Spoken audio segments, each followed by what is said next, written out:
Everybody, on average, lives to be about 77 years of age. Now, for the first time in the history of our species, the last 3 years in a row, that number is going down. It's never happened before. And people better wake up, because in spite of all our medical advancements, we're living less and less for the first time in our histories because so much disease is going on. The wise man and woman who sees that can turn that around and improve their quality of life and how long they're going to live as a result of that key insight.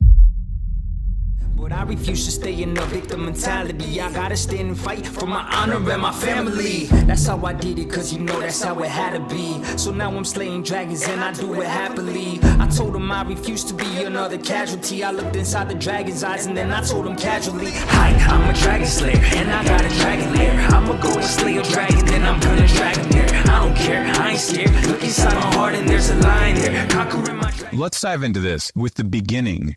Somebody has all these challenges and ailments that you have, the things that most of us have. Most people kind of succumb to them. They say, this is my lot in life. It cannot change, or it's too late for me. You've obviously seen there's a difference. What is the process that they go through that you have to get them there? Right up front, what I get people to do and advocate is just eat clean. If you simply cut out processed foods, and one of the slides I'm going to show you in a little bit is a very powerful demonstration of what happens to a human being inside their body who gives up processed foods. And that will be powerful when we get to it. But getting them to do that will have the greatest impact in helping to eliminate chronic disease. It's basically what I did from the get-go when I met this patient who was telling me to change my diet, cutting out processed food, cutting out carbs. And the second thing I did very early on, that's just very unusual from other people, is I started at the same time I eliminated processed foods, I started eating these traditional fermented foods. And fermentation is how our ancestors would have preserved food. And it was noted, it was kept on as tradition, not only did it extend the shelf life of food, but it actually improved the quality of that food, meaning it actually took it from one form and put it into a better form so that it did better things. Food are meant to help you. That's how we should understand food. And fermenting that food improves, significantly augments the capacity for that food to improve you. And one insight that's really important that I'd like to make at this outset is all of my struggles, all those medical conditions that I was struggling with, I was responding to food and in my lifestyle in a way to kind of cope with and almost like treat it, but in a perverse, inverted way, eating crappy food, processed food, sweet, pleasurable, comfortable type of foods, and being lazy because I was tired and my back hurt so much and I was so filled with disease that I wouldn't work out. All of that was in my mind being used to treat my pain, like to soothe it. It was almost like a Percocet or narcotic.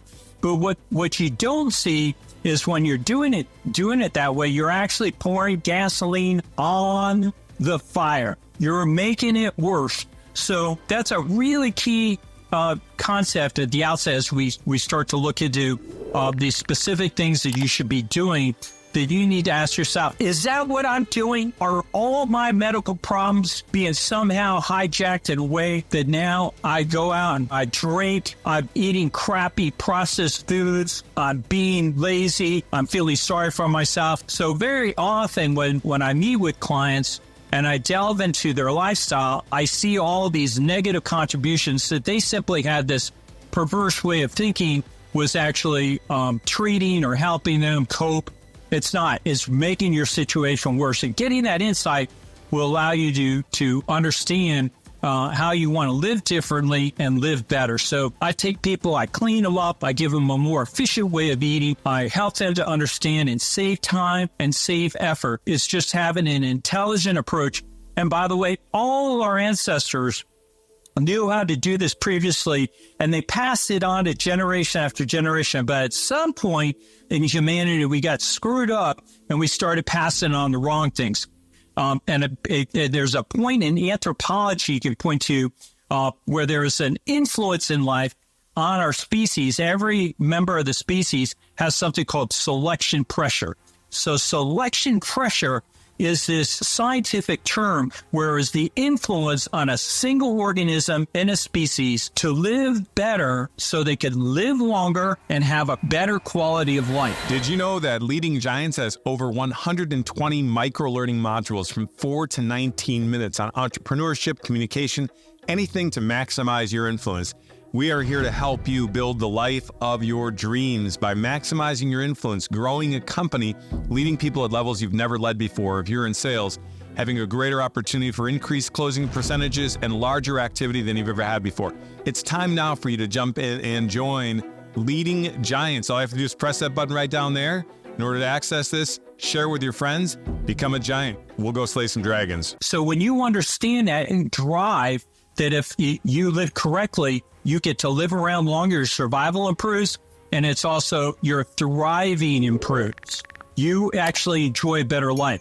But today, selection pressure isn't around anymore. Basically, everybody, on average, lives to be about 77 years of age. Now, for the first time in the history of our species, the last 3 years in a row, that number is going down. It's never happened before. And people better wake up because in spite of all our medical advancements, we're living less and less for the first time in our histories because so much disease is going on. So selection pressure has been changed and it's been replaced by something that I call selection pleasure. So now we just pursue comfort, we pursue pleasure, and it actually makes us inversely worse. The wise man and woman who sees that can turn that around and improve their quality of life and how much and how long they're going to live as a result of that key insight. So that's what I do, get people to understand the necessity to live better, and then I give them the specific things that we figured out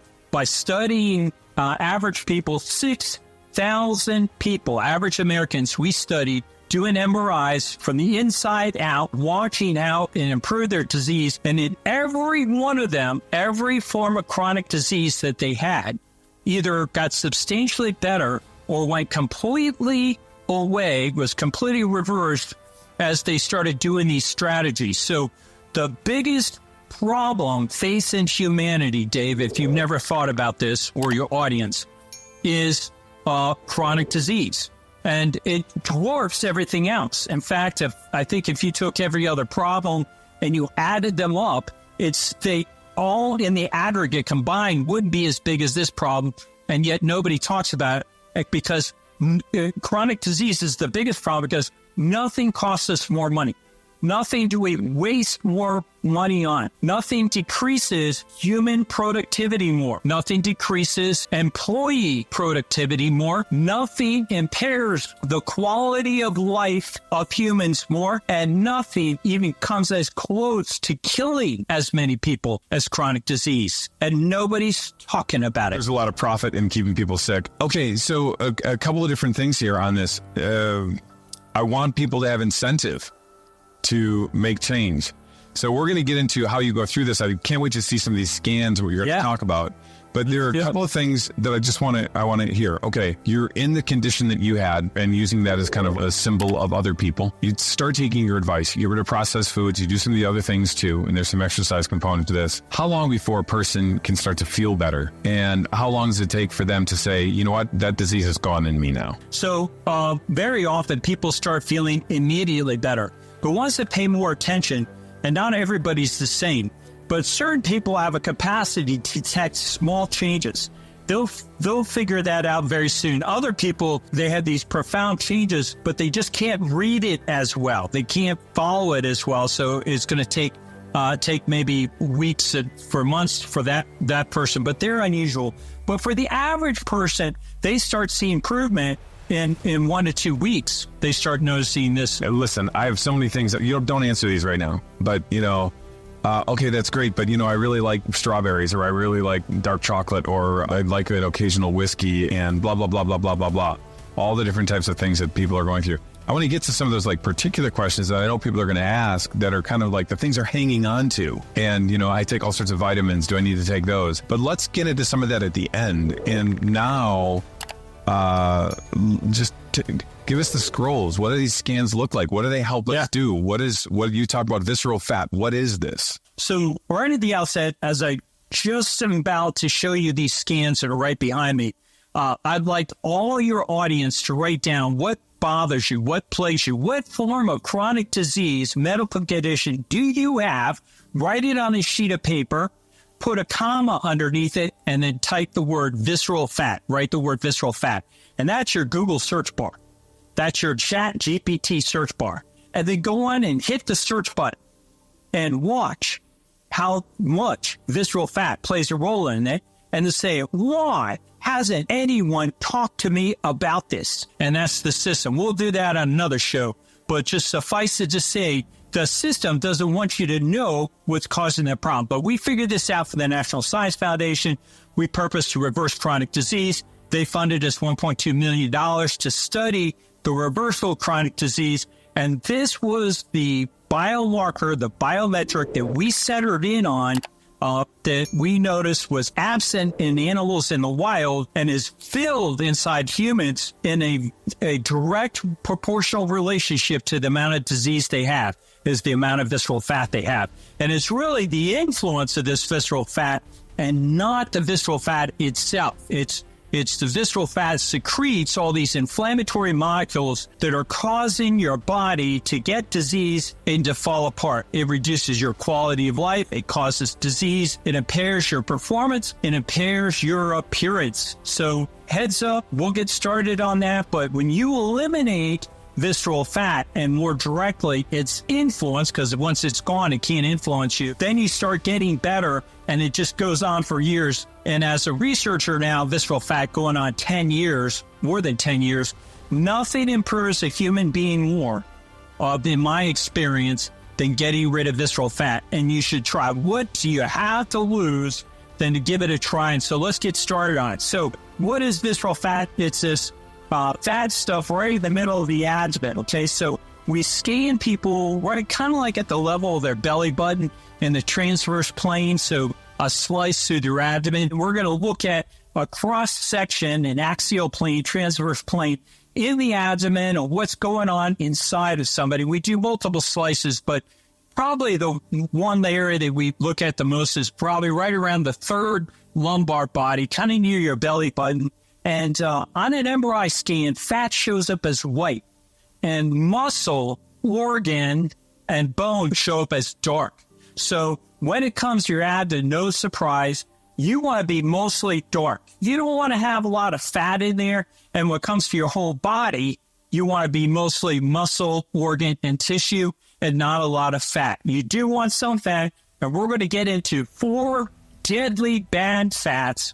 And we're going to get into 2 good fats, especially 2, at least one of them, and why you want to have those. And think about your body from that standpoint. You want more good and less bad. And that's what we do. And when you go to your doctor, they're just talking cholesterol, and that doesn't improve. When you focus on cholesterol, nobody changes their life when they get cholesterol. You know, I like to say, you know, if you name one person in your life that you've had experience that walked up to you and said, my God, Dave, when I got my cholesterol under control, my whole life changed. It doesn't happen.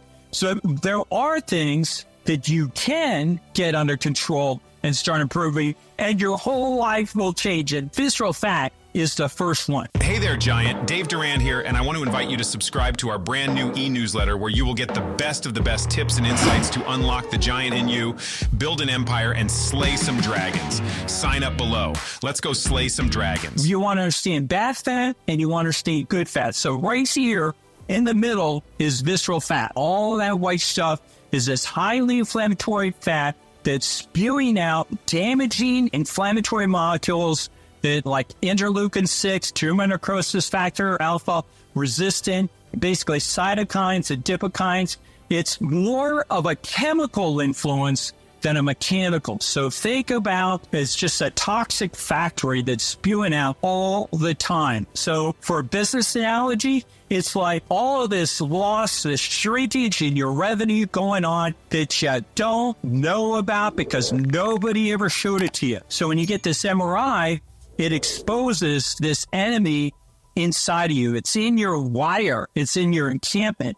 And the other type of fat that we'll get into, I said fat shows up as white and dark as muscles. These are muscles on the side, back muscles here.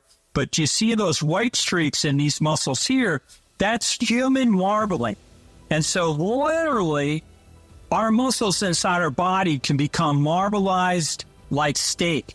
Only most people listening today think of marbleized steak as a good thing. It's not. And I don't want to delve really into another species right now, why it's so bad for cows. We're talking about our species, humans, but just suffice it to say, a muscle filled with fat is not going to move as well, it's not going to be as strong, and it's not going to perform as well. So you do not want to tolerate that fat in your muscle.